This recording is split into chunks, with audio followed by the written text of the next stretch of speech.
হঠাৎ টাকার প্রয়োজন হলে কোরআনুল কারীমের এই 4টি সূরা একসাথে পাঠ করুন। আল্লাহ পাক রব্বুল আলামিন আপনার রিজিক বৃদ্ধি করে দিবেন, তাতে কোনো সন্দেহ নাই।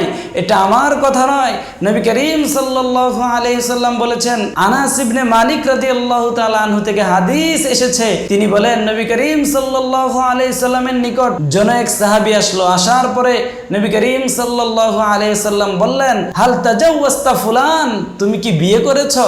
লোকটি উত্তর দিল, ইয়া রাসূলুল্লাহ, আমি তো বিবাহ করি নাই, কারণ আমার তো ধন সম্পদ টাকা পয়সা নাই, আমি কিভাবে বিয়ে করব? নবী করিম সাল্লাল্লাহু আলাইহি সাল্লাম বললেন, ও আমার সাহাবী, তুমি কি জানো না কোরআনুল কারীমের মধ্যে এমন 4টি সূরা আছে, এই 4টি সূরা যদি কোনো ব্যক্তি পাঠ করে একসাথে, আল্লাহ পাক রব্বুল আলামিন তার ধন সম্পদ বৃদ্ধি করে দিবে, অঢেল সম্পদের মালিক বানিয়ে দিবে। এই আমলটা আমরা প্রত্যেকেই পড়ার ট্রাই করব ইনশাআল্লাহ। প্রথম নাম্বার হচ্ছে সূরাতুল ইখলাস। সূরা ইখলাসের অনেক ফজিলত আছে, শুধু এই সূরা ইখলাসের 300-এরও অধিক ফজিলত আছে। সুবহানাল্লাহি বিহামদিহি সুবহানাল্লাহিল আযীম।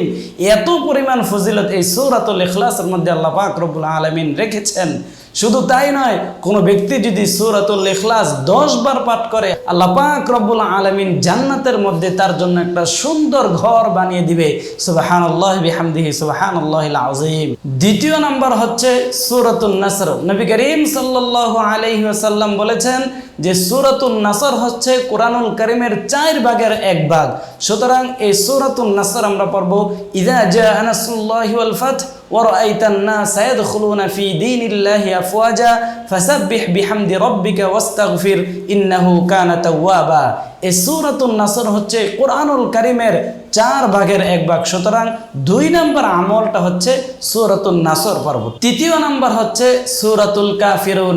কুল ইয়া আইয়ুহাল কাফিরুন লা আ'বুদু মা তা'বুদুন ওয়ালা আনতুম আবিদুনা মা আ'বুদ ওয়ালা আনা আবিদুম মা আবাদতুম ওয়ালা আনতুম আবিদুনা মা আ'বুদ লাকুম দীনুকুম ওয়ালিয়া দীন।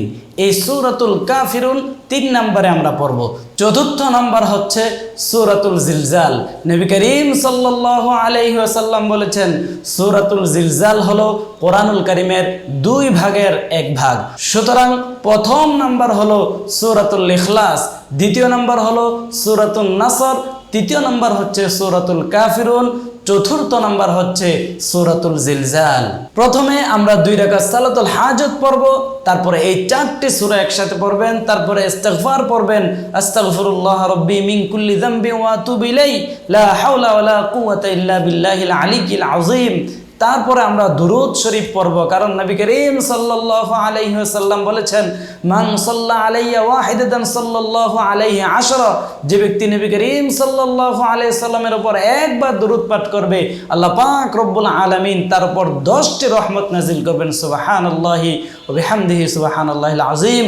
এরপরে যদি আপনি আল্লাহ পাক রব্বুল আলামিনের কাছে 2 হাত তুলে চাইতে পারেন, আল্লাহ পাক রব্বুল আলামিন আপনাকে যা চাইবেন তাই দিয়ে দিবেন, কারণ আল্লাহ পাক বলেন, ইন্না রাব্বাকা ইয়াবসুতুর রিজকা লিমান ইয়াশা ওয়া ইয়াকদির।